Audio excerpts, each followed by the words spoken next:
Voilà, bonjour à tous et bienvenue dans cette 6e vidéo de notre série à la découverte de l'Évangile.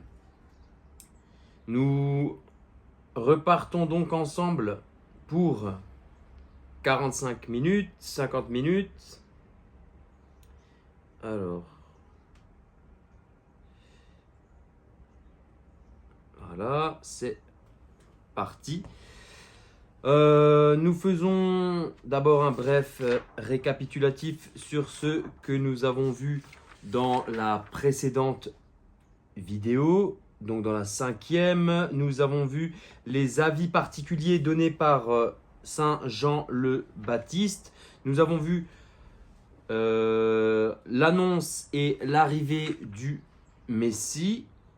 Nous avons vu aussi que notre Seigneur a été proclamé Fils de Dieu lors de son baptême. Nous avons entendu la voix du Père qui a retenti du ciel, qui a retenti sur les bords du Jourdain au moment où notre Seigneur se faisait baptiser par Saint Jean le Baptiste. Et nous en étions arrêtés là. Donc aujourd'hui, nous reprenons notre découverte de l'Évangile avec le numéro 20 de la synopse, qui est la généalogie humaine du Christ. Alors, dans ce passage, nous allons lire une liste de noms, une liste de prénoms. Saint Luc en parle et Saint Matthieu en parle lui aussi. Alors, ce passage de l'Évangile est, à mon avis, le plus compliqué, non pas à comprendre, mais à lire, car les prénoms utilisés sont peu communs aujourd'hui, et il est vrai que généralement, on s'attarde rarement sur ce passage de l'Évangile. Ces textes sont proclamés 2 fois dans l'année liturgique. Celui de Saint Matthieu est lu à Noël et celui de Saint Luc est lu lors de la fête du baptême de notre Seigneur. Alors, nos 2 évangélistes n'ont pas procédé pareil, n'ont pas procédé de la même façon. Saint Luc part du Christ jusqu'à Adam, ce qui souligne l'universalité du Christ. Et Saint Matthieu, lui, insiste sur la filiation royale de Abraham jusqu'au Christ. Alors, nous allons commencer par Saint Luc, puis nous poursuivrons par Saint Matthieu. Donc, Saint Luc nous dit, au numéro 20 de la synopse: « Et Jésus, en commençant son ministère, avait environ 30 ans, étant fils, comme on le pensait, de Joseph, fils d'Élie, fils de Melchi, fils de Yanaï, fils de Joseph, fils de Matthias, fils d'Amos, fils de Naoum, fils d'Ezli, fils de Nagai, fils de Math, fils de Mattathias, fils de Séméin, fils de Yosèche, fils de Yoda, fils de Yohanan, fils de Réza, fils de Zorobabel, fils de Salatiel, fils de Néri, fils de Melchi, fils d'Adi, fils de Kosam, fils d'Elmadam, fils d'Er, fils de Jésus, fils d'Éliezer, fils de Yorim, fils de Matat, fils de Lévi, fils de Siméon, fils de Juda, fils de Joseph, fils de Yonam, fils d'Eliakim, fils de Maléa, fils de Ména, fils de Matata, fils de Nathan, fils de David, fils de Jessé, fils de Yobed, fils de Bous, fils de Sala, fils de Nasson, fils d'Aminadab, fils d'Admin, fils d'Arni, fils de Esron, fils de Phares, fils de Juda, fils de Jacob, fils d'Isaac, fils d'Abraham, fils de Tara, fils de Nachor, fils de Sérouch, fils de Rago, fils de Phalek, fils d'Héber, fils de Sala, fils de Caïnan, fils d'Arphaxad, fils de Sem, fils de Noé, fils de Lamèche, fils de Mathouzala, fils de Enoch, fils de Yaret, fils de Maléel, fils de Caïnan, fils d'Énos, fils de Seth, fils d'Adam, fils de Dieu.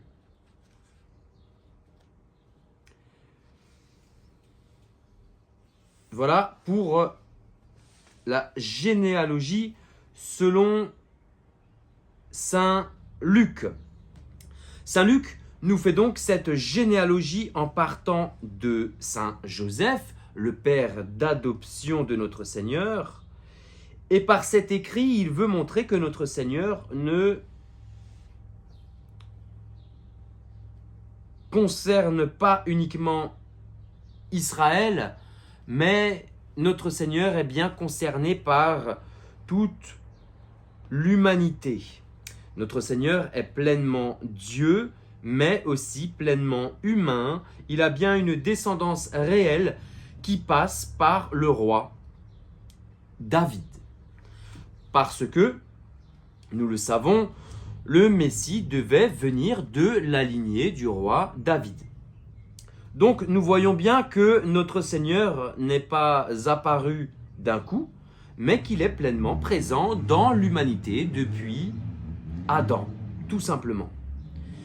Nous allons lire maintenant le passage de Saint Matthieu sur la généalogie de notre Seigneur. Donc Saint Matthieu nous dit: livret d'origine de Jésus-Christ, fils de David et fils d'Abraham. Abraham engendra Isaac. Isaac engendra Jacob. Jacob engendra Juda et ses frères. Juda engendra Phares et Zara de Tamar. Phares engendra Esrom. Esrom engendra Aram. Aram engendra Aminadab. Aminadab engendra Nasson. Nasson engendra Salmon. Salmon engendra Bouz de Rahab. Bouz engendra Yobed de Ruth. Yobed engendra Jessé. Jessé engendra le roi David. David engendra Salomon de la femme d'Uri.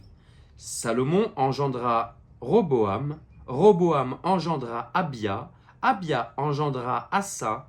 Asa engendra Josaphat. Josaphat engendra Joram. Joram engendra Osias. Osias engendra Jotam.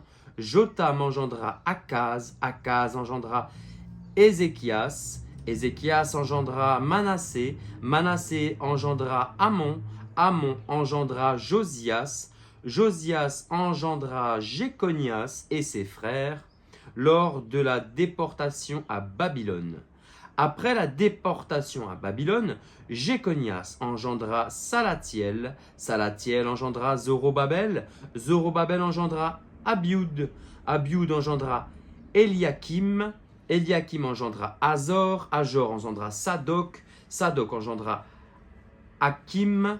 Hakim engendra Élioud. Élioud engendra Éléazar. Éléazar engendra Mathan. Mathan engendra Jacob. Jacob engendra Joseph, le mari de Marie, de laquelle naquit Jésus qu'on appelle Christ. Donc, total des générations depuis Abraham jusqu'à David, 14 générations. Et depuis David jusqu'à la déportation à Babylone, 14 générations. Et depuis la déportation à Babylone jusqu'au Christ, 14 générations.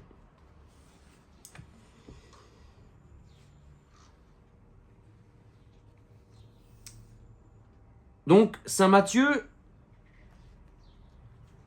a une autre idée par ce texte, par la généalogie de notre Seigneur. Son idée, c'est de montrer que notre Seigneur est le Messie tant attendu. Rappelez-vous qu'il était écrit pour les Juifs qu'il devait naître de la lignée de David. Et nous avons dit que saint Matthieu écrivait son évangile pour les Juifs. Donc il veut prouver que notre Seigneur est bien de la descendance du roi David. Il est bien le Messie tant attendu. Il commence par Abraham et il insiste sur David. Nous l'avons dit, le Messie devait être fils d'Abraham, appartenir au peuple élu et fils de David pour hériter de la royauté. Ce que nous comprenons aussi par là, par ces listes de prénoms, c'est que le Christ puise son humanité dans les hommes, dans toutes sortes d'hommes. Parce que dans cette liste, il y a bien sûr des hommes bien, mais il y a aussi de grands pécheurs. Et pourtant, toutes ces personnes, que ce soit de bonnes personnes ou de mauvaises personnes, des personnes avec des péchés ou sans péché, tous les hommes ont des péchés sauf notre Seigneur, mais vous l'aurez compris, des hommes justes et des hommes moins justes, voilà, des hommes pécheurs, dans tous les cas ils sont pécheurs, mais il y en a qui étaient vraiment pécheurs et d'autres qui se sont repentis ou qui voulaient se repentir au maximum. Et donc dans toute cette liste, dans tous ces hommes, eh ben, pourtant tous ces hommes, ils vont tous servir au plan du salut que Dieu a préparé. Dieu nous aime et il se sert de nous pour partager son amour, même si des fois nous n'avons pas l'impression d'être dignes de pouvoir partager l'amour du Seigneur.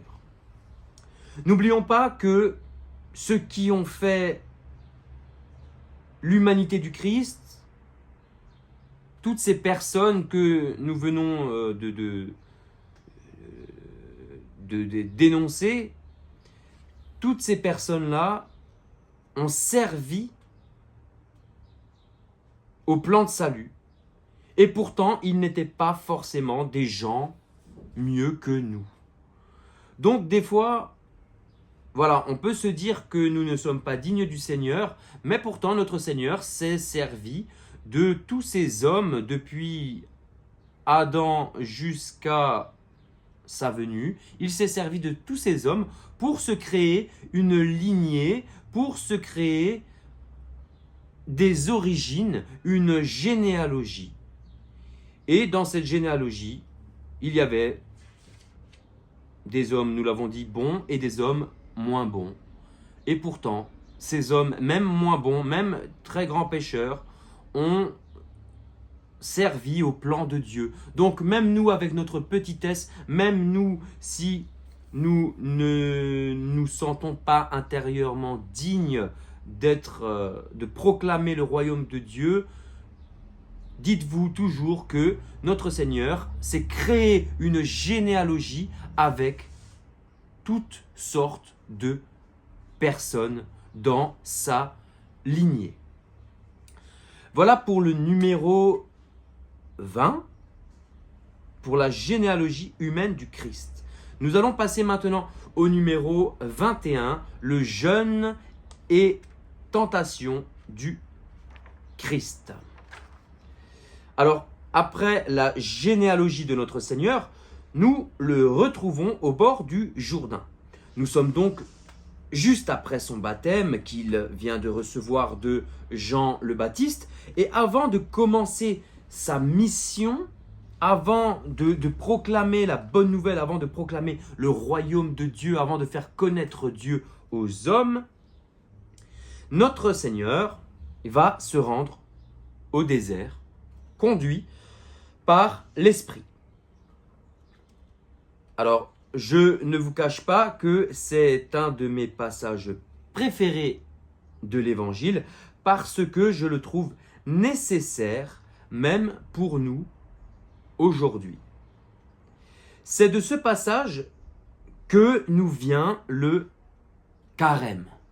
Le carême, je vous le rappelle, est ce temps de préparation à Pâques. C'est 40 jours de jeûne, de prière et d'aumône. C'est 40 jours qui nous servent à nous recentrer sur ce qui est nécessaire et nous éloigner de tout ce qui est superflu, de tout ce qui nous éloigne du bon Dieu. Alors pourquoi j'apprécie particulièrement ce passage? Parce que notre Seigneur nous montre que par le jeûne et par la prière, nous faisons augmenter premièrement nos sens et deuxièmement, en faisant ces actions, en faisant le jeûne et la prière et l'aumône, nous faisons fuir le démon. Ce passage nous montre aussi, même si toute l'Écriture sainte en parle, nous montre que le démon est bien réel, qu'il existe.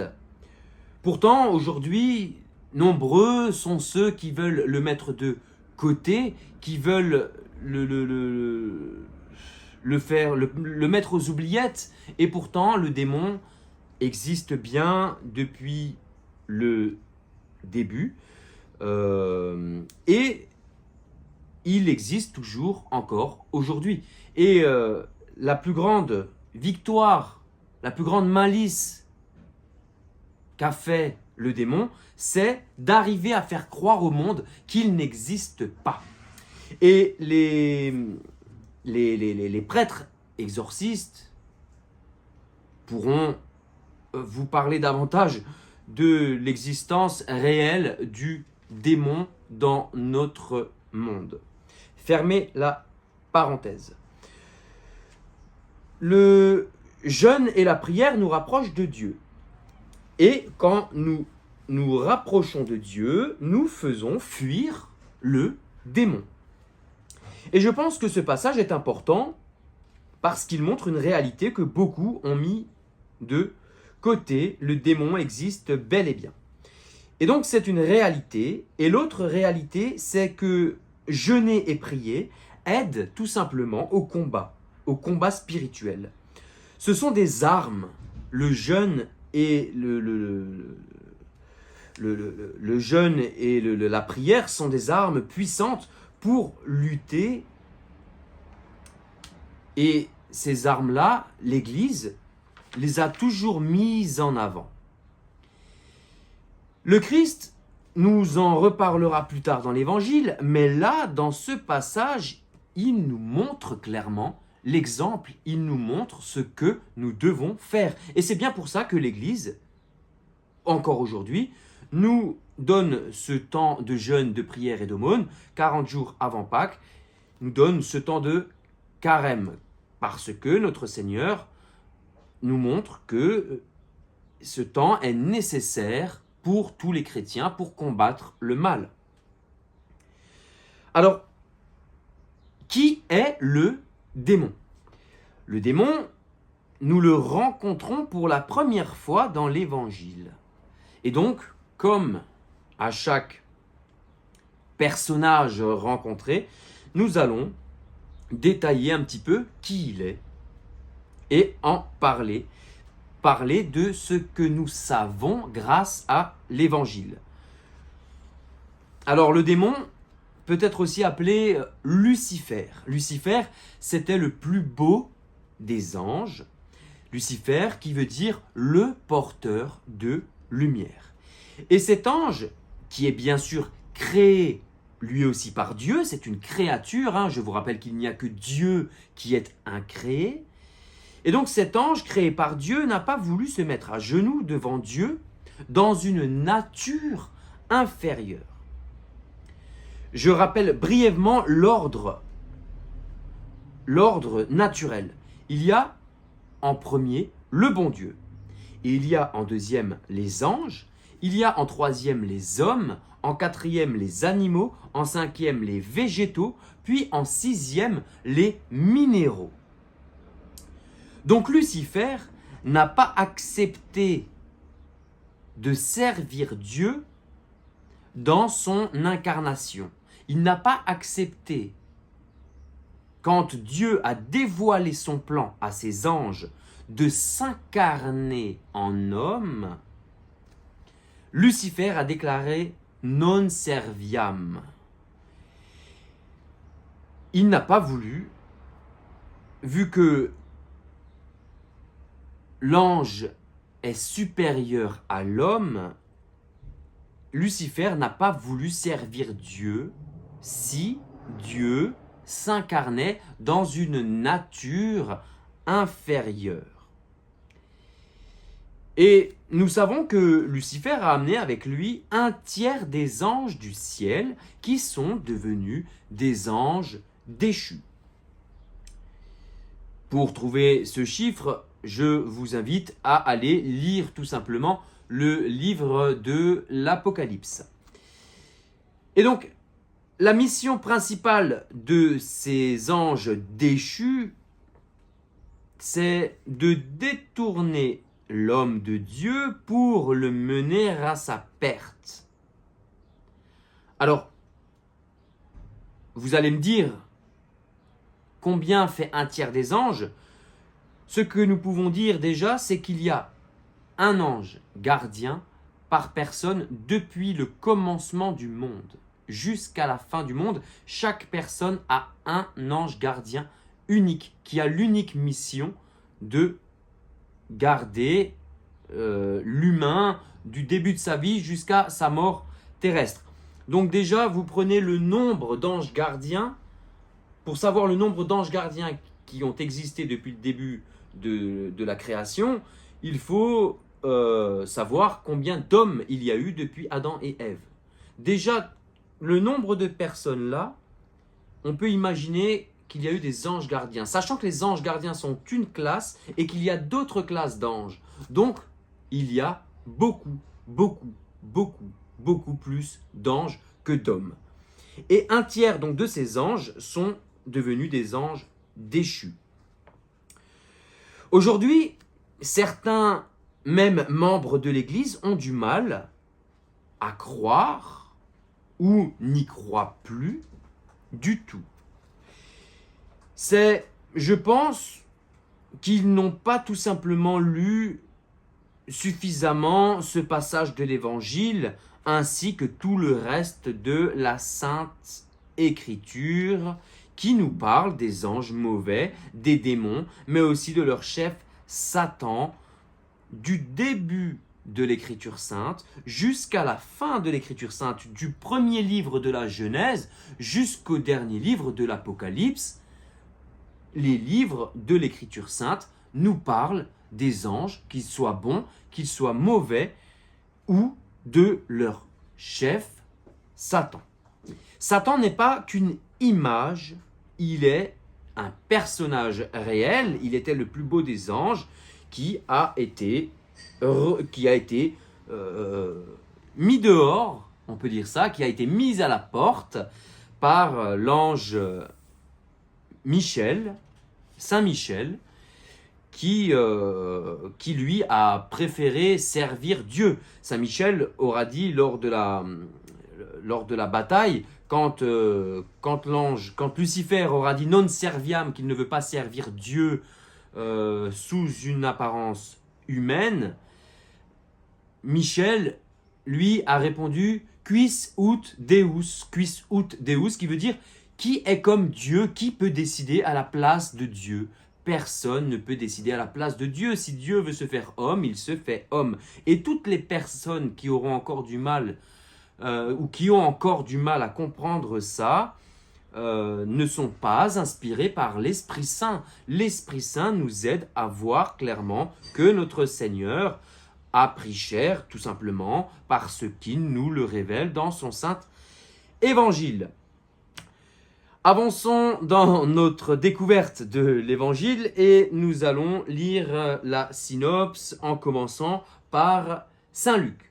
Dans ce passage-là, nous avons Saint Luc, Saint Marc et Saint Matthieu qui nous parlent du jeûne de la tentation du Christ au désert.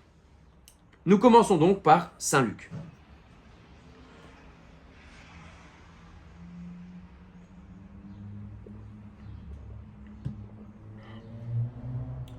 Or, Jésus, rempli de l'Esprit Saint, revint du Jourdain et il était conduit par l'Esprit dans le désert pendant 40 jours, tenté par le diable. Et il ne mangea rien durant ces jours-là. Et quand ils furent écoulés, il eut faim. Or le diable lui dit, « Si tu es fils de Dieu, dis à cette pierre qu'elle devienne du pain. » Et Jésus lui répondit, « Il est écrit, ce n'est pas de pain seul que vivra l'homme. » Or, il le conduisit à Jérusalem et il le plaça sur le pinacle du Hieron. Et lui dit, « Si tu es fils de Dieu, jette-toi d'ici en bas. Car il est écrit, à ses anges, il donnera des ordres à ton sujet pour qu'ils le gardent. Et il est écrit, sur leurs mains, ils te porteront de peur que tu ne heurtes ton pied à une pierre. » Et répondant, Jésus lui dit, « Il est dit, tu ne tenteras pas le Seigneur ton Dieu. » Et l'ayant conduit plus haut, il lui montra tous les royaumes de la terre en un rien de temps. Et le diable lui dit, « C'est à toi que je donnerai cette puissance tout entière avec leur gloire, car c'est à moi qu'elles ont été remises, et à qui je veux, je la donne. Toi donc, si tu te prosternes devant moi, elle sera à toi tout entière. » Et Jésus, répondant, lui dit, « Il est écrit, c'est devant le Seigneur ton Dieu que tu te prosterneras, et c'est à lui seul que tu rendras un culte. » Ayant alors épuisé toute tentation, le diable s'éloigna de lui jusqu'au moment fixé par la divine providence.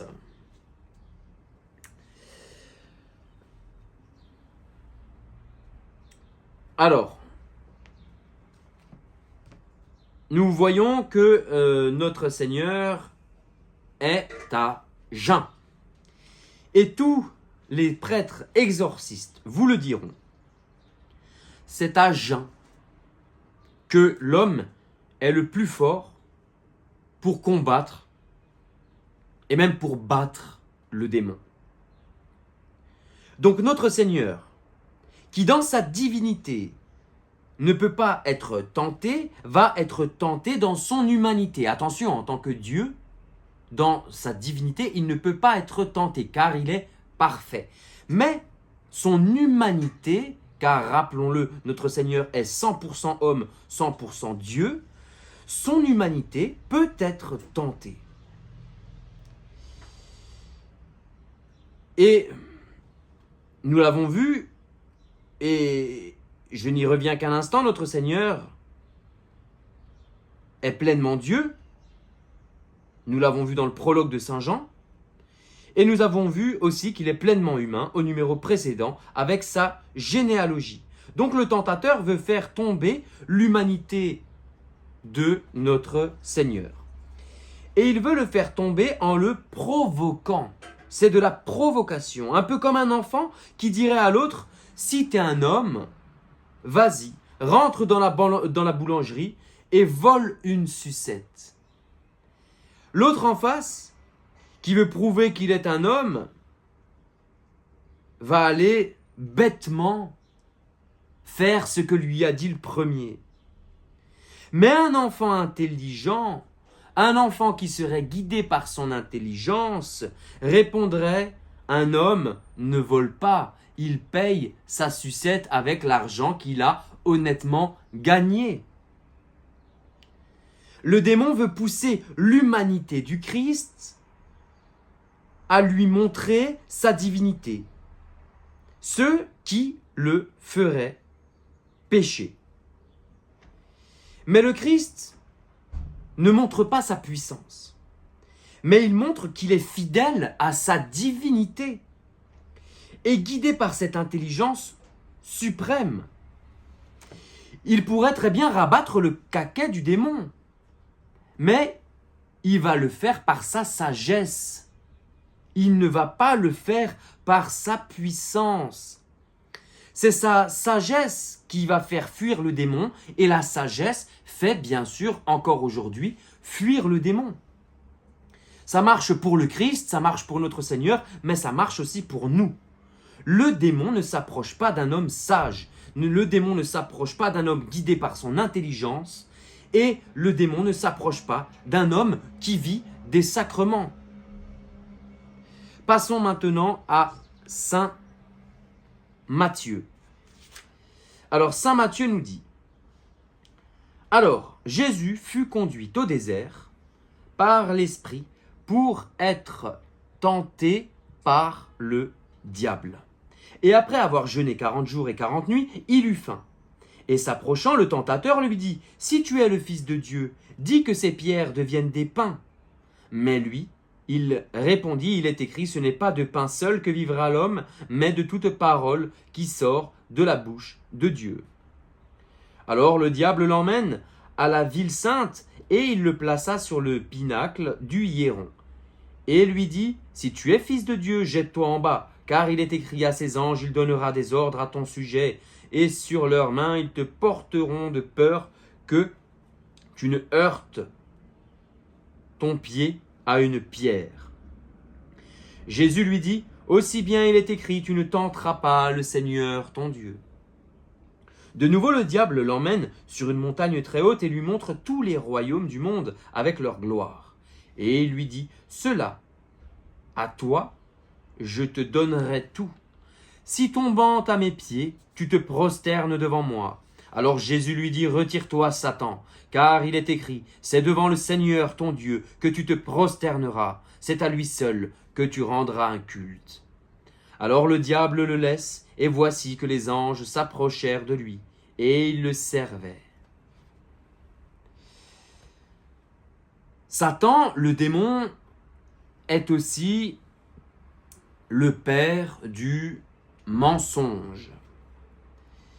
Nous voyons dans le passage, de nouveau le diable l'emmène sur une montagne et lui montre tous les royaumes du monde avec leur gloire et lui dit, cela à toi je te donnerai tout, si tombant à mes pieds tu te prosternes devant moi. Alors, ceux qui font un pacte avec le diable, et là il est clairement question de ça, reçoivent en échange des biens terrestres. Argent, gloire, réussite professionnelle. Le démon a un certain pouvoir pour donner ce qui attire l'homme. Parce que, tout simplement, ce ne sont pas des choses divines. Mais derrière, il ne dit pas qu'il prendra l'âme et en usera à sa guise.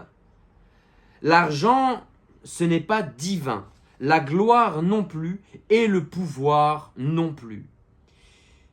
Et donc, ce qu'il se passe, c'est que, d'une certaine façon, l'humanité du Christ aurait pu être tentée. Mais il n'en a que faire de la gloire, car la gloire revient à Dieu. Il n'est donc pas question de faire un pacte avec le démon pour obtenir une pseudo-gloire. Nous voyons que le démon se pose des questions. Il ne sait pas réellement si notre Seigneur est le Fils. Pourtant, le Fils, il le connaît très bien, car il le connaît dans sa divinité. Mais il ne le reconnaît pas sous forme humaine, il ne le reconnaît pas dans son incarnation. Parce que l'ange, Lucifer, avant de se rebeller, rappelons-le, il était auprès de Dieu, donc il le connaît. Il le connaît aussi bien, car il a passé du temps avec lui. C'était le plus beau, le plus bel ange de Dieu. Donc, c'est qu'il était intime avec Dieu. Nous voyons aussi que cet ange, déchu à ce moment-là, mais cet ange connaît aussi parfaitement les Écritures. Et nous voyons que les Écritures, il les connaît parfaitement parce qu'il était un ange qui respectait les Écritures, qui aimait les Écritures lui aussi, qui aimait le Seigneur avant même que tout cela soit écrit sur terre, avant même avant même le premier homme. Rappelons-le, le premier jour, le bon Dieu a créé la lumière. Ce n'est pas la lumière des astres. Les astres, eux, le soleil, est créé le 4e jour. Le premier jour, c'est la lumière des anges qui est créée. Donc les anges étaient avec Dieu, étaient auprès du bon Dieu, avant même que les hommes ne soient créés. Donc, Lucifer, Satan, connaît parfaitement le Fils, la deuxième personne de la Trinité, mais là, il se pose des questions. Est-ce que cet homme, Jésus-Christ, est bien le Fils de Dieu, la deuxième personne de la Sainte Trinité, incarnée en homme? C'est pour ça qu'il vient poser des questions, pour savoir est-ce que... Il sait très bien que s'il va arriver à le faire tomber, il fera tomber un homme. Il sait aussi que le Fils, la divinité du Fils, ne tombera jamais devant lui. Donc, il se pose des questions pour avoir la certitude de qui il a en face de lui. Donc, il veut en avoir le cœur net. Notre Seigneur terrasse donc Satan car il ne tremble pas, il ne tombe pas, mais il lui montre que son intelligence divine est bien plus forte que la tentation, ce qui a fait fuir tout simplement le démon. Et comme je vous le disais tout à l'heure, un homme qui est guidé par son intelligence qu'il reçoit directement de l'Esprit Saint de Dieu, une personne guidée par son intelligence qui est infusée directement par Dieu, fait fuir le démon. Par contre, une personne qui est guidée par ses passions, qui est guidée par ses pulsions, qui est guidée par ce qui l'attache humainement, par les choses humaines, par les choses mondaines, celui-là pourra très bien être guidé par le démon. Le démon aura une proie facile, si je puis dire. Alors qu'avec quelqu'un qui est guidé par son intelligence, le démon a une proie, c'est même pas une proie parce que le démon rencontre un obstacle. Il ne peut pas rentrer dans quelqu'un qui est guidé par son intelligence et qui vit des sacrements et de la prière et du jeûne. Voilà pour le passage de Saint Matthieu et nous allons maintenant lire Saint Marc qui est beaucoup plus court. Saint Marc nous dit « Et aussitôt l'Esprit le pousse au désert, et il était dans le désert pendant 40 jours tenté par Satan, et il était avec les bêtes sauvages, et les anges le servaient. » Voilà ce que nous dit Saint Marc. Donc voilà pour la tentation au désert de notre Seigneur. Nous voyons aussi par quels moyens notre Seigneur terrasse le diable, les moyens que les exorcistes utilisent encore aujourd'hui, qui sont le jeûne, la prière et l'intelligence, la connaissance des Écritures. Bien sûr, il est écrit au sujet de notre Seigneur que le bon Dieu enverrait ses anges pour que ses pieds ne se heurtent pas à une pierre.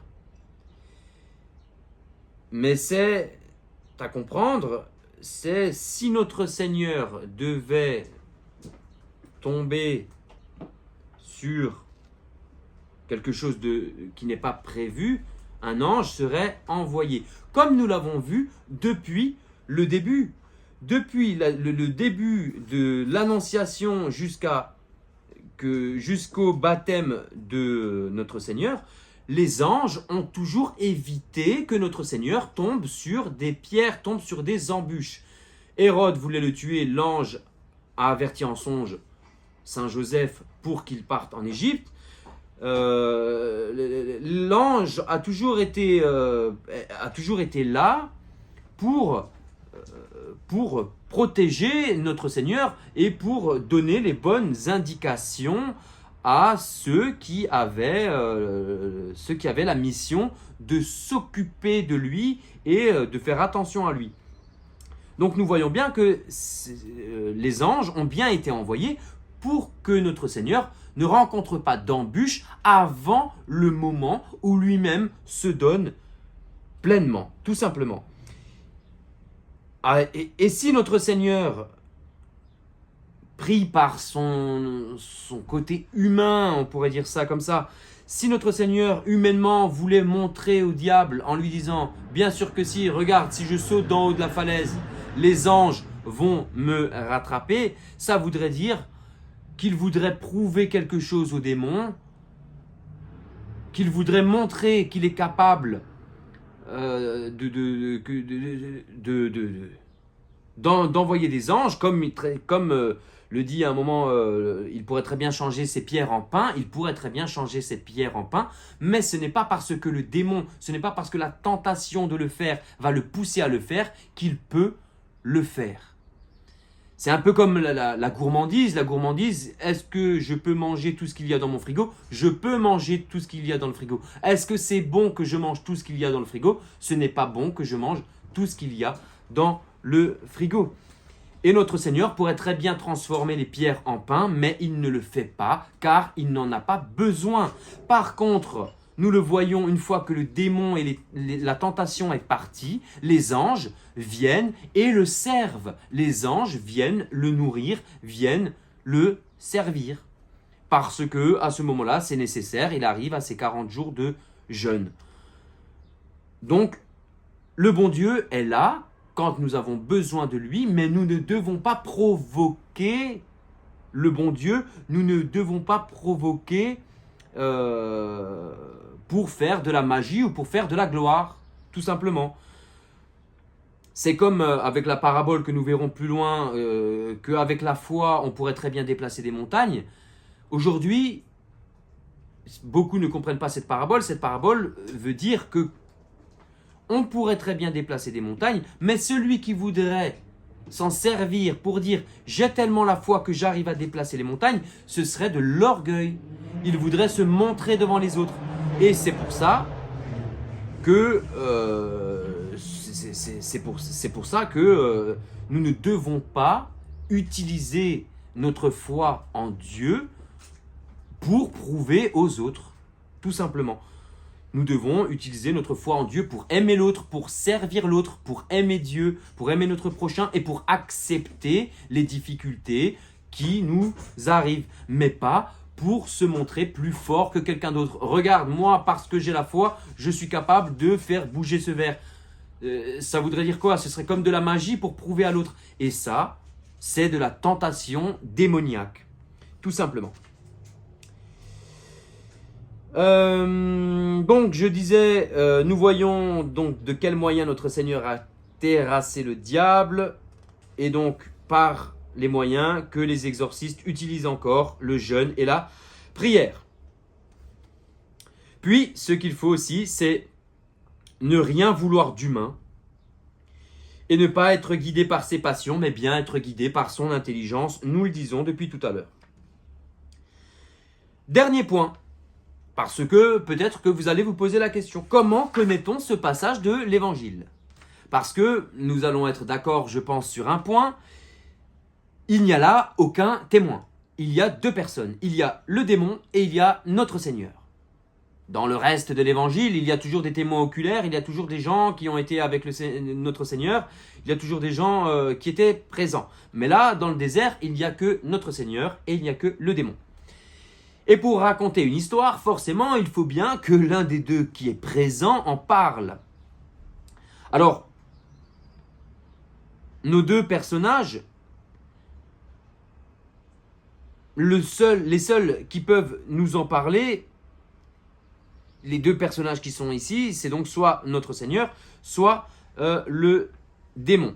Alors certains vont dire que notre Seigneur a parlé de ce passage à ses apôtres. Alors, je ne mets ici que mon avis personnel, je n'y crois pas. Je n'imagine pas notre Seigneur être assis avec ses disciples, avec ses apôtres, et leur raconter, vous savez, moi, quand j'ai été baptisé, j'ai été dans le désert, le démon, il m'a tenté, j'ai résisté. Personnellement, je n'y crois pas. Je ne vois pas notre Seigneur raconter cette scène parce que notre Seigneur est humble. Notre Seigneur n'a jamais parlé de lui. Notre Seigneur n'a jamais parlé de lui en disant « j'ai fait de grandes choses ». Notre Seigneur fait des signes, fait des miracles, c'est les gens qui en parlent, lui il montre des choses, mais ce n'est pas lui qui se vante. Notre Seigneur, voilà, je cherchais le mot, n'est pas un vantard. Donc je ne le vois pas s'installer avec des gens autour en train de raconter cette histoire. C'est mon avis personnel. Alors, il ne reste qu'une personne dans cette histoire, c'est le démon. Alors, comment le démon aurait pu raconter ça? Vous savez que quand le démon est exorcisé, il parle à travers la bouche des personnes qu'il possède. Et je pense plus qu'un démon, au moment d'un exorcisme de la part des apôtres, en a parlé. Parce que le démon, une fois qu'il avait la réponse à sa question, le démon était là pour savoir si c'était bien Jésus, le Fils de Dieu, deuxième personne de la Sainte Trinité. Jusqu'à là, nous sommes d'accord. Il a posé des questions pour avoir la certitude de quelque chose. Et le démon, une fois qu'il avait cette certitude, il ne l'a pas gardé pour lui. Il est allé diffuser l'information à ses anges déchus. Il a communiqué à ces anges déchus. Et nous le voyons bien dans tout le reste de l'Écriture sainte, nous le verrons à chaque fois que notre Seigneur rencontre un démon, une personne possédée par un démon, la personne lui dira « Je te connais, tu es Jésus-Christ, le Fils de Dieu, Jésus de Nazareth, qu'y a-t-il entre toi et moi? Que nous veux-tu ?» etc., etc. Le démon reconnaît le Christ dès le moment où il a la personne possédée en face de lui. Donc, le démon est allé raconter ça, a diffusé l'information. Ils ne sont pas allés se voir, ils n'ont pas fait une réunion, c'est pas comme ça que les anges transmettent leur connaissance. Ils infusent tout de suite, directement la connaissance de l'autre en montrant les informations qu'ils veulent donner. Donc, ça va très vite. C'est comme si, en regardant quelqu'un d'autre, vous pouviez voir tout ce qu'il connaît et toutes les informations qu'il veut vous donner. C'est un peu comme un transfert par Bluetooth directement. Donc, les anges, si le démon veut montrer quelque chose, veut partager quelque chose avec ses anges, il peut le faire tout de suite, immédiatement. Donc, voilà. Et donc, je ne pense pas personnellement que ce soit le diable lui-même qui en a parlé, mais un de ces démons. Un de ces démons aurait très bien pu dire « Je vous connais, vous êtes les disciples de Jésus. Mon maître l'a tenté, il n'a pas voulu rejoindre nos rangs, vous êtes donc comme lui. Voilà. Et là, les disciples, qui peuvent très bien parler avec le démon, posaient la question, ah bon? Et comment l'a-t-il tenté, ton maître? Comment a-t-il tenté notre Seigneur? Comment sais-tu qui est notre Seigneur? Et là, les démons parlent.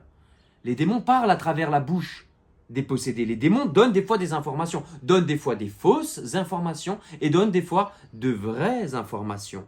Il ne faut jamais oublier que le démon et que tous les démons sont dans le mensonge. Donc ils peuvent donner de fausses informations. Mais n'oublions pas aussi que les disciples ont reçu l'Esprit Saint dans le Cénacle et à ce moment-là, même notre Seigneur, il leur a donné l'Esprit Saint pour qu'ils se rappellent de toutes choses et pour qu'ils sachent faire la différence entre ce qui est juste, ce qui s'est passé et ce qui est faux.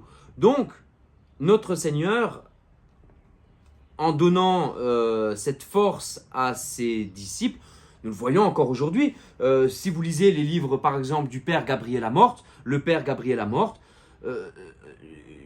nous donne des révélations faites par le démon à travers les exorcismes. Alors, il y a des choses des fois qui sont fausses, il y a des choses qui sont vraies. Nous savons que le Christ, ils ont dû le voir partir au désert. Donc ça, ils l'ont vu, les apôtres l'ont vu.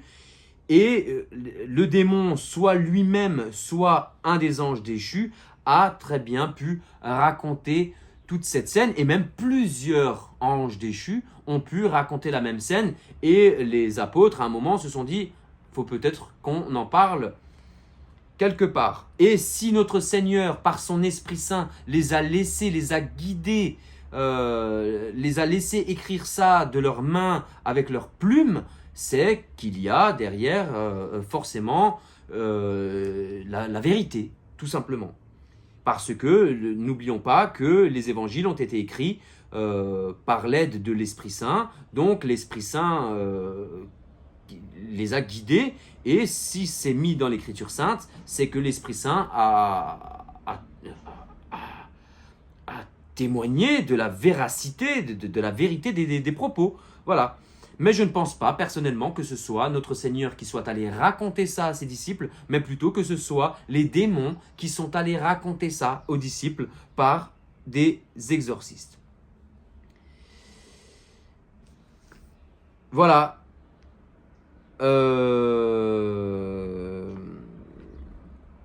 Pour le numéro 21, le numéro 21, le téléphone a sonné, nous sommes à plus de 50 minutes. Nous allons voir la semaine prochaine le numéro 22. Le numéro 22 qui est le témoignage officiel du précurseur, Saint Jean le Baptiste. Nous verrons certainement le numéro 23, comment Jean a reconnu le Christ. Et peut-être que nous verrons aussi le numéro 24, les 3 premiers disciples de notre Seigneur. Et après, peut-être aussi le numéro 25, qui sont les 2 nouveaux disciples après les 3 premiers. Je vous remercie pour votre écoute. Nous nous retrouvons donc la semaine prochaine à la même heure, à 9h. Les vidéos sont donc disponibles le samedi matin dès 9h. Je vous remercie pour votre écoute, vous souhaite une belle semaine et vous dis donc à la semaine prochaine. Je vous remercie.